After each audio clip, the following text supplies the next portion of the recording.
Ranjangaon MIDC police station हद्दीमध्ये शेतकऱ्यांचे पशुधन चोरणाऱ्या दोघांपैकी एकाला पोलिसांनी मुद्देमालासह अटक केली असून पोलिसांची चाहूल लागताच एक जण फरार झालाय। रांजणगाव एमआयडीसी पोलीस स्टेशन हद्दीमध्ये काही दिवसांपूर्वी शेतकऱ्यांच्या गोठ्यामधून जनावरे चोरीच्या घटना घडल्या होत्या।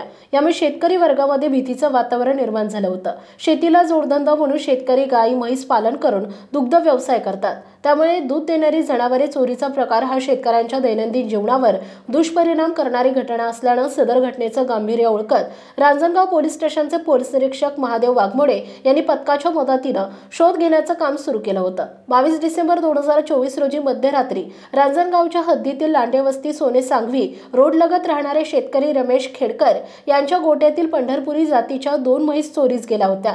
सदर प्रकरणी अज्ञात आरोपी विरुद्ध 29 डिसेंबर रोजी पोलीस स्टेशनमध्ये गुन्हा दाखल करण्यात आला होता।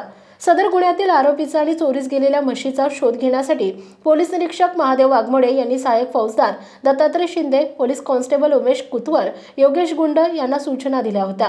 त्यानुसार रांजणगाव, कोंढापुरी, कासारी फाटा, तळेगाव ढमढेरे, आष्टापूर, मलठण, कवठे एमाई, शिंगवे, पारगाव, नारायणगाव, ओझर, बनकर फाटा, सरळगाव, मुरबाड या भागातील एकूण 150 ते 200 सीसीटीव्ही फुटेज तपासले असता चोरी केलेल्या म्हशी आरोपी पिकअप गाडीमधून कळंबाड, तालुका मुरबाड, जिल्हा ठाणे येथे नेल्याचं आढळून आलं। या ठिकाणी जाऊन तपास पथकाने शोध घेतला असता त्यांना तेथे एका गोठ्यामध्ये चोरीस गेलेल्या म्हशी दिसून आल्या।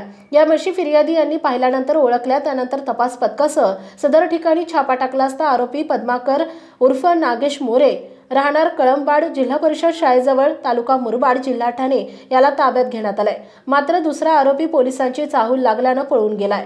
पळून गेलेल्या आरोपीचे नाव नरेश मोरे राहणार कळंबाड, जिल्हा परिषद शाळेजवळ, तालुका मुरबाड, जिल्हा ठाणे असं असल्याचं निष्पन्न झालं।